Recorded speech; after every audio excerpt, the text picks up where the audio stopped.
Hi, Andrea. Hello. It's so nice that you were happy to talk to me. And it's clear why I've asked you to talk to me. I mean, look at this amazing head of grey hair that you have. So I understand you're from Sicily. Correct. Okay, whereabouts? Palermo. Don't know if you've been there. Yes, I have. Wow, what a beautiful place to come from. One of those, yeah. Yeah, wonderful. And you were telling me that you work as an architect. Yes, I'm working in London as an architect for a long time now, more than 18 years. Okay. And what sort of projects do you do? I specialize more into residential project at the moment. However, also cover some commercial project in London and abroad. So I got a different background as well. So I can actually work on anything that's to do with architecture. Wow. And do you find that fulfilling? Yeah, I love my job. You do? Yes. Well, not everybody says that. I know. So you're very lucky. I like what I'm doing. Especially now that I work with a private client, I can, we can work together to realize the dream of their life. So would you consider yourself to be an artist? Well, the difference between an artist and an architect is very thin. However, you need to have some technical knowledge while you're working with buildings. Sure.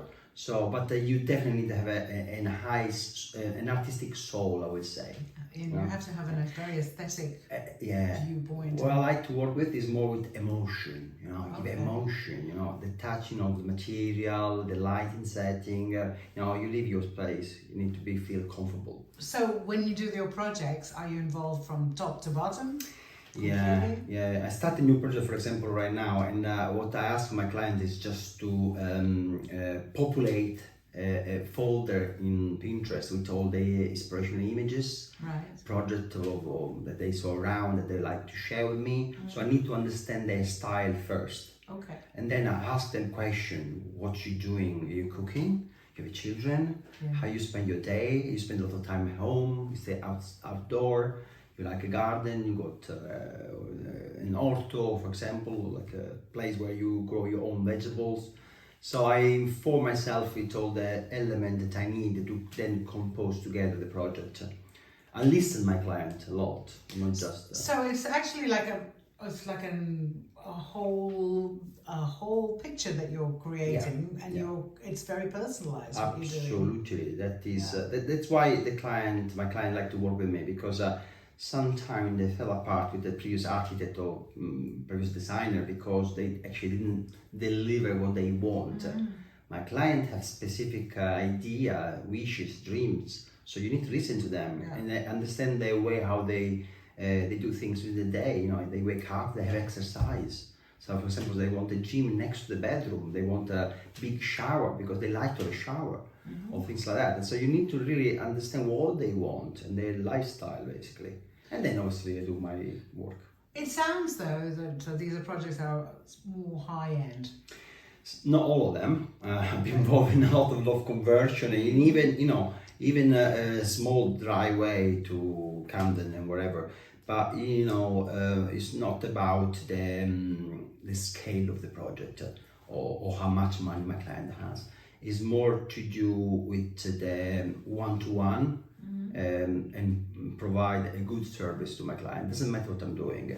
I actually doing like a drive in Haringey for a client that has some issue with the council, and I prepared the project, the drawing, like I'm doing the big things. And he was so pleased yesterday. Oh, the drawing looks fantastic.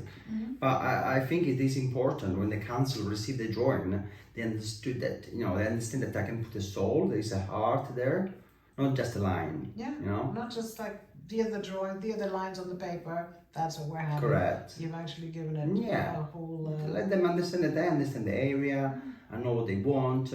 Obviously need to have some soft landscape, breathable material, sustainability is all part of it, It sounds very organic. It need to be. We are moving into the zero carbon era here in London, so this is something that they need to be reflecting anything you're doing, in my opinion, of course. Yes. From the driveway to 10-story high building in central London, doesn't matter. I don't know if I've ever heard any other architects talk about their work that way. That's great. I'm sure that quite a lot, but you know, we are passionate about what we're doing. Yeah. Otherwise, we will do something else. Yeah, well, not everybody would, but it's wonderful to see. Well, that I you can do talk by give it myself. so much Yeah. So I wanted to talk about your grey hair because you really have a very nice head of grey hair. Thank you. So I know you're in your 40s. Correct. I understand that. What was your journey? Can I ask about becoming grey? And Sure. I just wanted to know a little bit more about how it happened and how you felt about it. Yes. I had them at a very young age. I would say around 25, 26. I started to have some grey hair. It's never been a problem to me because it is part of me. And obviously, sometime you can see a reaction of other people to not exactly what you expect.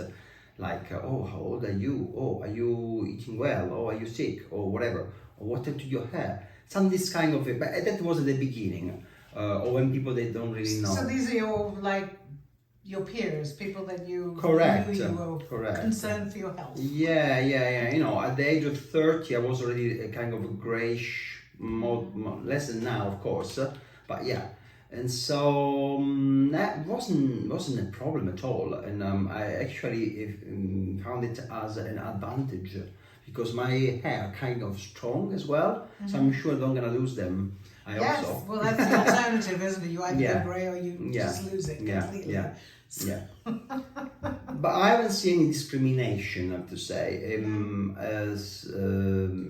So yeah, question, curiosity, sometime. Okay. But not more than that so far.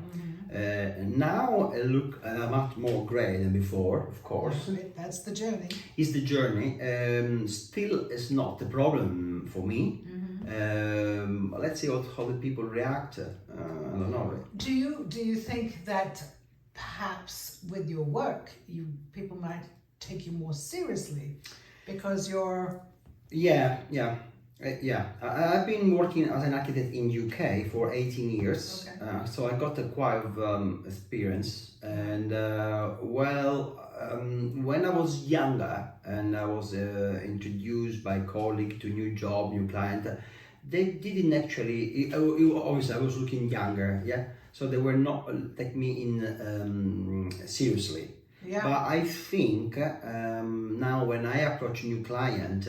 I don't know, maybe because also my confidence grow, my experience on, I know what I'm talking about, and they just feel more safe, secure to my advice. I remember I used to go out another old senior architect, and he had the grey hair, and it was interesting to see how they were listening to him more than me, even if we more or less knew the same things.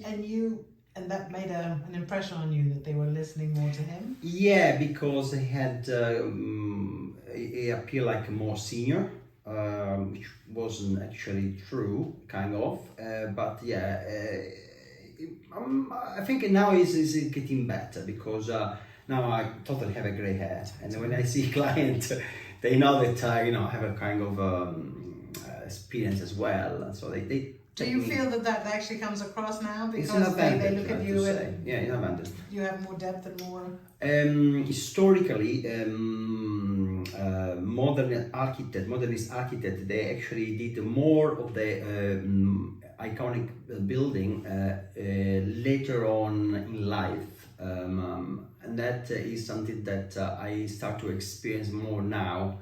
And I think that is a great time for me. I'm not see as going down the hill. I actually think I'm going up. Because that look of an experience gives you more credibility, perhaps? Yeah. Today, actually, I wear this blue shirt because I think it emphasizes my grey hair. Yes, so it does. when I choose my color now, I like to present myself in a good way to my client when I go around, and I kind of show off my grey hair. It's not like I try to hide them. Okay, Cool. Why That's not? good. Why not? Why If not? you've got it, you should flaunt Yeah. it. And I understand that your mum just recently gave you a Yeah, haircut. yeah. She gave me a haircut in December. I'm not sure if she did it right, but everybody give me like compliments. Oh wow, you changed your style. So she must have done something good. So you'll be flying to Palermo next time you need to have your haircut. Absolutely. Andrea, it's been really great talking to you, and thank you so much for sharing that. No worries. Thank you very much.